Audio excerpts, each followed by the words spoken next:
America అధ్యక్షుడు Donald ట్రంప్తో Elon Musk తెగదెంపులు చేసుకున్నాడా అంటే అవునని అనిపిస్తున్నది.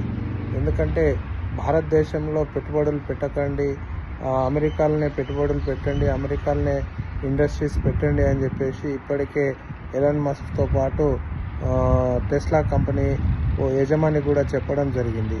ఈ నేపథ్యంలో అమెరికా అధ్యక్షుడు ట్రంప్ని కాదని చెప్పేసి తాను భారతదేశంలో పెట్టుబడులు పెట్టేందుకు సిద్ధమైనట్లు ఎలాన్ మస్క్ ప్రకటించారు. ఇప్పటికే కేంద్ర ప్రభుత్వం ఎలాన్ మస్క్ సంబంధించిన స్టార్లింక్ సంబంధించిన ఇంటర్నెట్ సంబంధించింది ఆ వ్యాపారానికి కేంద్ర ప్రభుత్వం అనుమతులు ఇవ్వడం జరిగింది. ఈ నేపథ్యంలో మరోసారి భారత్తో ఎలాన్ మస్క్ చేతులు కలపడం, ఇద్దరు కలిసేసి అమెరికా అధ్యక్షుడు ట్రంప్కు బిగ్ షాక్ ఇచ్చినట్లు అయింది. అమెరికా నుండి శ్రీనివాస్.